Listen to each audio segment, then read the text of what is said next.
Muchas gracias, señor presidente. Muchas gracias, señora secretaria de Estado. En primer lugar, además, con toda la sinceridad del mundo, agradecerle de nuevo la comparecencia, porque creemos que es momento de rendir cuentas y, desgraciadamente, y como en otras ocasiones hemos tenido que advertir, pues su ejemplo no es generalizado. Así que en esto, pues sinceramente, agradecerle esta comparecencia. Sin embargo, yo he prestado atención al PowerPoint, es una exposición rápida. Usted conoce nuestra opinión sobre anteriores comparecencias y la política general de este Gobierno. Y lo cierto es que me he de sumar, desgraciadamente, al fondo de lo que comentaba el señor diputado Cortizo. Y es que ahí en ese PowerPoint se ha reflejado un mundo que no tiene nada que ver con el resto. Según usted iba hablando, yo iba mirando de reojo pues algunos comentarios que me iban llegando de la comunidad científica, que está muy atenta a este tipo de comparecencias, como ayer estuvo muy atenta al debate de la proposición no de ley que incluía la Carta por la Ciencia. Y la verdad es que lo único que le puedo decir es que, de momento, lo único que he recibido es muestra de indignación porque ellos son las personas que sufren en primera persona, en primera plana, como usted bien sabe, pues los recortes, la situación real que está viviendo este país. Un país en el que, como ha dicho el señor diputado Cortizo, se hacen chistes sobre el pésimo estado de la investigación y de la ciencia en general en este país. Ese chiste no tiene gracia, pero es cierto que se está comentando por todas partes. Es un reflejo anecdótico, pero reflejo en cualquier caso preciso del estado de la ciencia, un estado prácticamente en demolición. Y nosotros no es que estemos en contra de la ciencia, todo lo contrario. Lo que venimos aquí es a reivindicar su papel y a reivindicar aquel lema de que dice que sin ciencia no hay futuro, que es, evidentemente lo compartimos y usted sabe que nosotros le creemos, pero lo cierto es que esa realidad a la que hacíamos referencia es una realidad totalmente diferente a la que se ha planteado en ese PowerPoint, que evidentemente tiene muchos números, muchos datos técnicos, pero que parece mandarnos un mensaje de un mundo ficticio, de un mundo fantástico, pero en el doble sentido de la palabra, un mundo que no existe, un mundo que no existe, por lo menos de puertas hacia afuera.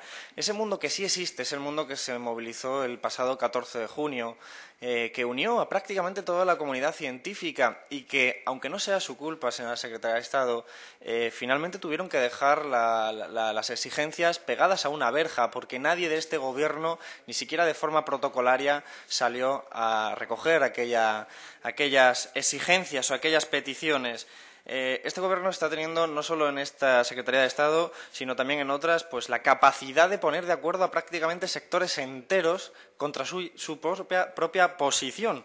Y eso verdaderamente es triste, porque hablamos de sectores que se están uniendo porque están en un proceso de resistencia, porque se les cae su mundo a sus pies. Y la sensación que nos da todo este plan, esta estrategia, desgraciadamente es la misma que anteriores comparecencias. Esta Secretaría de Estado está intentando salvar los muebles que puede en medio de un hundimiento y usted hace esos esfuerzos que procede en su posición, pero que está usted subordinada plenamente al Ministerio de Hacienda, está subordinada sobre todo a la política y a las prioridades de un Gobierno que han decidido que la innovación y el desarrollo, que la ciencia no es un elemento prioritario. Tenemos conciencia de que el Partido Popular no considera que la ciencia sea la vía por la que hay que salir, porque al final nos da igual la retórica que usa este Gobierno hablando de la ciencia. Lo que nos importan son los datos, y los datos es un 40% de recortes en investigación y desarrollo y un gran cúmulo de recursos dedicado a salvar, por ejemplo, el sistema financiero. Y estos son datos claramente contrastados, y cuando nos encontramos con un Gobierno que en educación suprime o aumenta los requisitos de las becas y se expulsan hasta 30.000 alumnos del proceso universitario, que sé que no le corresponde a su ministerio, pero sí es parte de su Gobierno, y que hace recortes en investigación y desarrollo, pero por el otro lado no se trata de una falta de recursos, sino de dónde se destinan esos recursos, es decir, de la prioridad política. No es una cuestión técnica que usted venga aquí a hacer todo tipo de artilugios como puede para poder repartir el dinero que tiene, el poco dinero que tiene. Se trata de que ese dinero se lo han dejado a usted porque consideran que es una parte secundaria, mientras que se han dedicado a otros elementos. Y la realidad es que en nuestro país los investigadores se van. Y se van no porque quieren, como algunas veces algunos diputados del Partido Popular han intentado dejar constancia en esta comisión, sino porque se tienen que ir para poder hacer su trabajo y lo que les gusta, incluso para poder sobrevivir. Estamos hablando más bien de exilios, más más que de vacaciones. No estamos hablando ni siquiera de oportunidades profesionales, son necesidades vitales las que les llevan a marcharse de este país. Se han perdido muchos investigadores en el CSIC, se han perdido especialmente jóvenes cualificados en todos los ámbitos, en todos los sectores. Las empresas innovadoras no hacen sino quebrar por miles. Nos encontramos en una situación verdaderamente distinta a la que se ha planteado en ese PowerPoint. De hecho, usted sabe que hay un artículo reciente, famoso, una acreditada revista internacional, que se titulaba Nubes oscuras sobre la ciencia española. No parece un título que se le pudiera poner a su expresión de PowerPoint. Yo deduzco que usted conocía ya las críticas que le íbamos a lanzar y ha intentado compensar con una visión, digamos, edulcorada para intentar compensar, pero la realidad es que nosotros estamos aquí no solo para fiscalizar sus datos, sino para fiscalizar especialmente la realidad. Y la realidad constata que esta Secretaría de Estado pues, no está siendo un instrumento para salvar la investigación y desarrollo y mucho menos para propulsarla como una salida de la crisis. Esa orientación que nosotros hemos criticado tantas veces del modelo productivo en España es lo que falla, porque el plan, la estrategia estatal de innovación y desarrollo y el plan estatal han sido los menos discutidos con la comunidad científica. Gran parte de la comunidad científica se ha puesto en contra y da la sensación de que es un plan pues que sí, que entra muy bien dentro de la retórica, pero que no entra dentro de un concepto de país que todavía desconocemos, porque el Ministerio de Economía no nos ha dicho nada más allá de lo que ha ido poniendo en marcha, que son recortes para supuestamente ganar competitividad.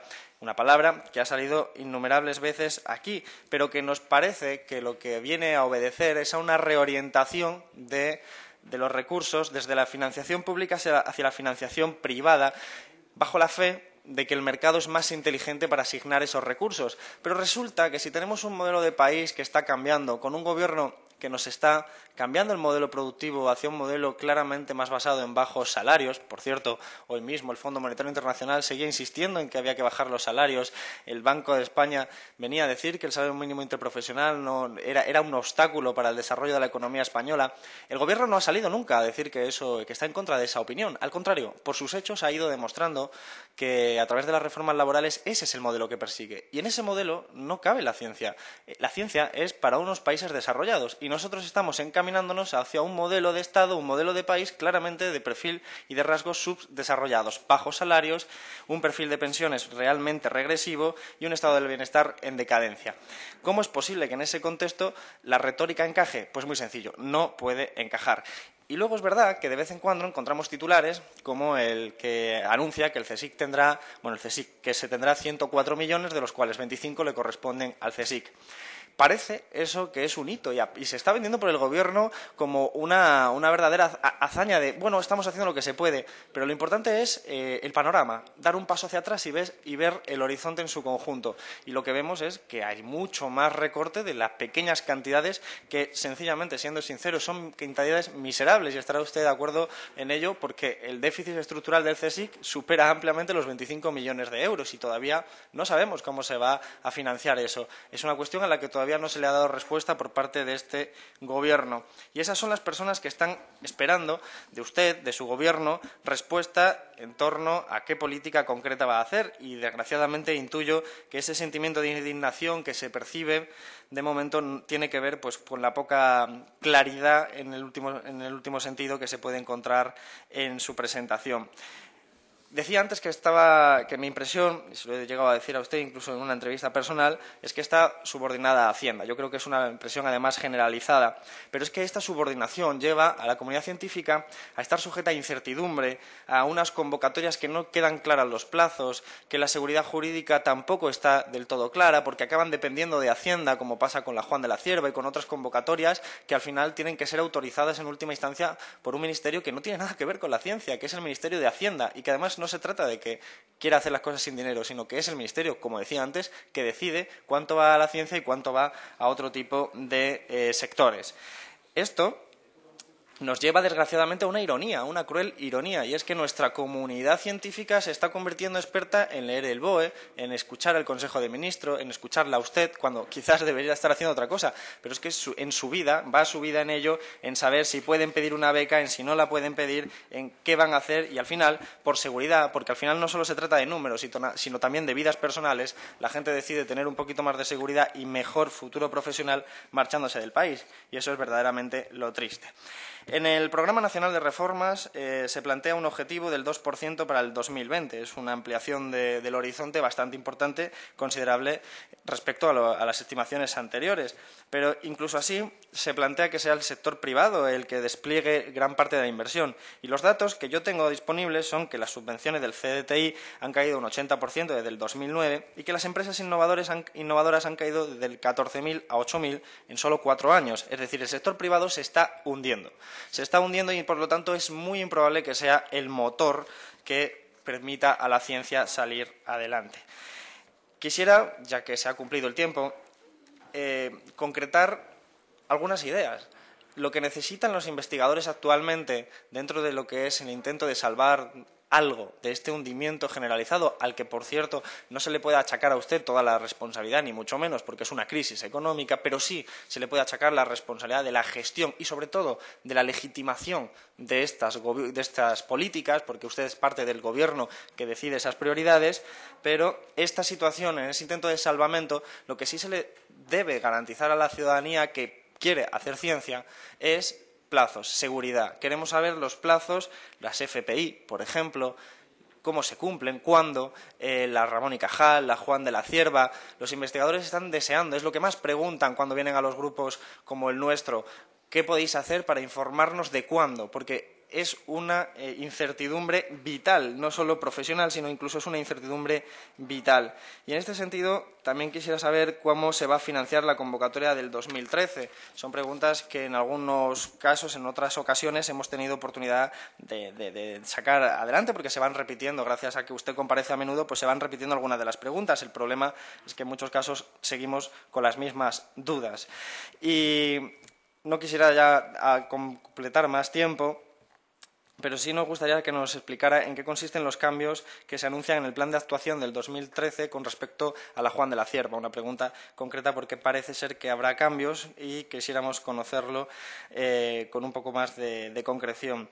Pero solo puedo manifestarle, para terminar, que nosotros reconocemos que usted, obviamente, y por su procedencia y su trayectoria profesional, está del lado de los científicos, pero en su actividad práctica y formando parte de este Gobierno, la sensación que nos da es que está legitimando este estado real de las cosas, y es un estado real que se materializa y se cristaliza mejor en el 14 de junio que en ese PowerPoint. Por eso se justificó que en ocasiones anteriores nosotros le pidiéramos la dimisión, evidentemente de carácter político, nada que ver con cuestiones personales, de carácter político por ser parte de la legitimación de una situación en la que nosotros, por el contrario, entendemos que la innovación y el desarrollo sí es la salida del país, no solo que no haya futuro, es que el país no puede crecer, no puede generar empleo si no se propulsa este sector. Esto es lo que yo creo que usted debería convencer a sus superiores, porque a lo mejor usted sí lo tiene claro, aunque en la práctica no se está pudiendo llevar a cabo, pero desde luego el señor Guindo y el señor Montoro y el señor Rajoy,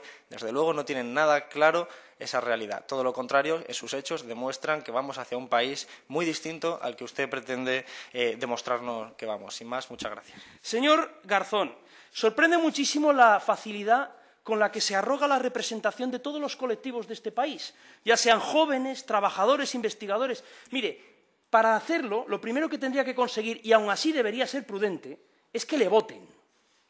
Porque a usted y a su partido se le dan muy bien las encuestas, pero las urnas se le dan de pena. Y, en cambio, con una facilidad sorprendente, habla en nombre de los investigadores, de los jóvenes, de los trabajadores. Segundo, asegura usted, señor Garzón, con esa trampa, como decía ayer, típica de la propaganda simplificadora, ¿no? Eso de que se ha gastado el dinero en el saneamiento de la banca y no se gasta en el Sistema Nacional de I+D+I. Vamos a ver, yo ya sé que usted viene de una corriente ideológica, ahora no se llama comunismo, unos lo llaman neomarxismo, otros lo llaman ecosocialismo, que cree en la banca pública. Y todos sabemos los países donde hay banca pública en exclusiva cómo funcionan, no me extenderé al respecto. Pero es que es necesaria en la economía de mercado la banca. ¿O se cree usted que son cajones estancos el saneamiento de la banca y el buen estado de la I+D+I? Es que lo primero es condición sine qua non para lo segundo. Ya sé que su esquema neomarxista eso no le cabe en la cabeza.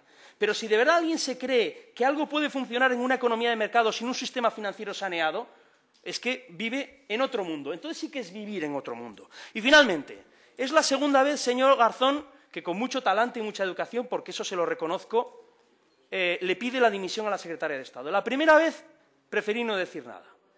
Pero como es la segunda, insiste, yo también, con todo el talante y todo el cariño del mundo, se la voy a pedir a usted, porque si dice usted que hay falta de coherencia personal en la posición de la secretaria de Estado, porque no es coherente entre sus ideas y su praxis política, tampoco lo es usted. Hace nada, 2 días, estaba usted con el megáfono del 15M criticando, decía usted textualmente, los privilegios de la casta política. Y hoy le veo a usted muy acomodado y muy contento entre la misma. O sea que si se trata de coherencia personal, si le pide usted la dimisión a la señora secretaria de Estado, se la pido yo a usted.